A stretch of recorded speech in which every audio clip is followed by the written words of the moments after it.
Saya Muhammad Isnan Hanafi, mahasiswa jurusan S1 Teknik Sipil 2022A dengan NIM 25050724017. Kali ini aku akan menyampaikan sedikit informasi tentang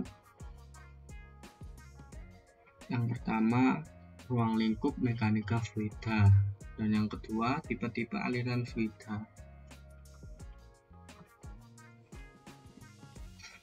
Ruang lingkup mekanika fluida.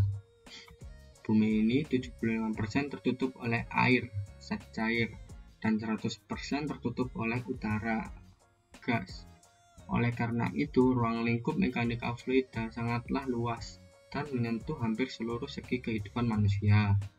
Ilmu cuaca, oceanografi, fisik, dan hidrologi bersangkutan dengan aliran-aliran secara alami. Seperti juga halnya dengan penelahan medis dan pernafasan dan peredaran darah. Semua masalah transportasi yang terkait dengan gerak fluida dengan cabang khusus yang telah maju dalam aerodinamika pesawat udara dan roket, dan dalam hidrodinamika bari kapal dan kapal selam. Di dalam bidang energi, hampir seluruh energi elektrik kita dibangkitkan dengan aliran air atau PLTA, dan aliran uap PLTU yang memutar turbin.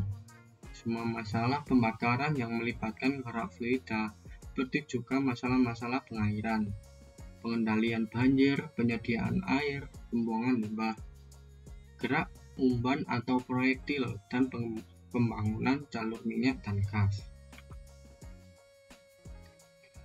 Yang kedua, tipe-tipe aliran fluida. Tipe-tipe aliran dalam fluida dapat dibedakan menjadi beberapa macam. Sebagai contoh, aliran steady atau unsteady, seragam atau tak seragam, compressible atau incompressible, dan subkritis atau superkritis. Yang pertama, aliran steady atau aliran lunak adalah aliran di mana sifat-sifat dari partikel pada suatu tempat tidak akan berubah terhadap waktu. Paling mudah, misalkan ada sebuah jalan lurus. Di sepanjang jalan itu ada dua terowongan yang berjarak beberapa meter satu sama lainnya. Di terowongan itu dipasang alat pengukur kecepatan kendaraan yang melintas di bawahnya. Pada terowongan pertama, kecepatan mobil yang terukur selalu sebesar A. Dan pada terowongan kedua, kecepatan mobil yang terukur selalu sebesar B. Atau bisa dikatakan setiap mobil yang melewati terowongan itu selalu memiliki kecepatan yang sama. Aliran mobil ini disebut sebagai aliran tunak. Jadi dalam aliran tunak, sifat-sifat partikel pada suatu tempat tidak akan berubah terhadap waktu. Meskipun pada tempat yang lainnya bisa jadi sifat-sifat partikel tadi akan berbeda, dan hanya disebabkan karena perubahan posisi dari partikel. Sebagai contoh, aliran air yang dipompa terus-menerus melalui pipa secara konstan, sehingga parameter aliran seperti kecepatan aliran tadi tidak akan berubah terhadap waktu. Namun, dalam kehidupan nyata tidak ada aliran yang benar-benar tunak. Aliran yang seperti ini digunakan untuk memudahkan analisis dari perilaku fluida dan untuk menentukan hal-hal yang sifatnya empiris atau umum untuk analisis selanjutnya. Berikutnya, aliran tak tunak atau unsteady.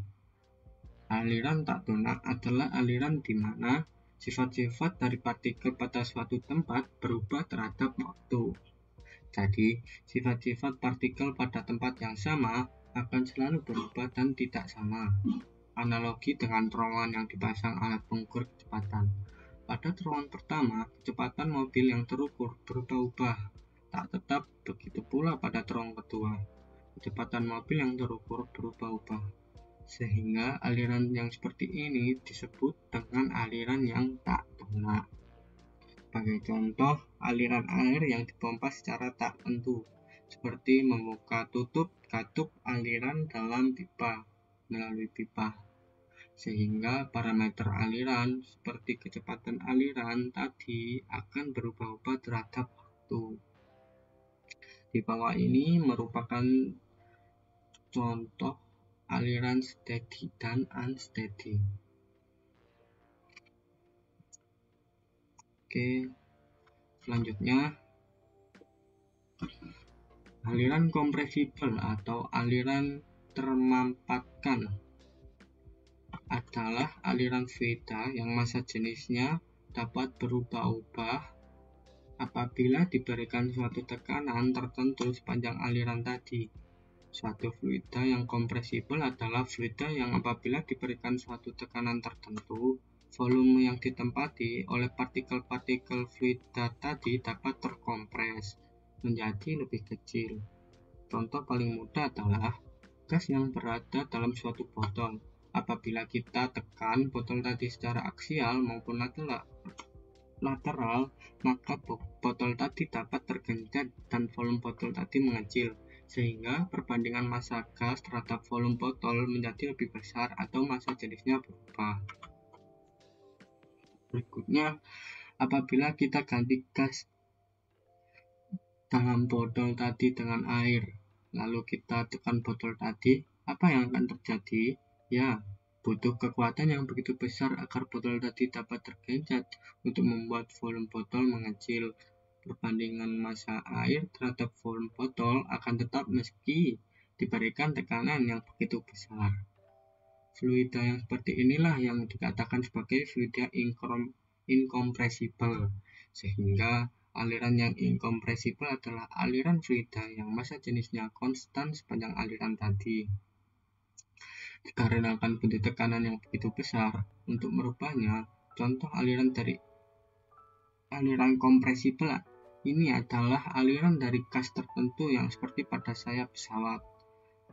Dan contoh dari aliran inkompresibel adalah aliran air di sekitar kapal yang bergerak. Lanjut, aliran seragam atau uniform flow, sebuah aliran potensial yang paling sederhana yang bergerak lurus dengan kecepatan yang konstan U sepanjang alirannya. Jadi aliran uniform adalah aliran yang kecepatannya tidak berubah terhadap ruang tempat aliran tadi mengalir. Aliran ini dalam kehidupan nyata seperti aliran air yang dipompa terus-menerus dengan tekanan yang konstan. Yang mengalir dalam pipa, maka kecepatan air dalam pipa tadi akan terus sama sepanjang pipa tadi, selama diameter pipa juga konstan. Karena apabila diameter tidak konstan, tentu debit akan berubah, sehingga kecepatan juga akan berubah.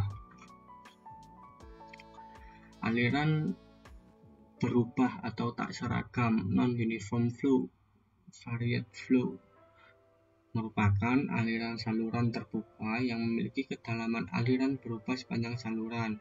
Satu, berubah tiba-tiba, yaitu rapidly varied. Aliran yang kedalaman alirannya berubah tiba-tiba pada jarak yang cukup pendek. 2. Berubah lambat laun, gradually varied. Aliran yang kedalaman alirannya berubah lambat laun pada jarak yang relatif panjang.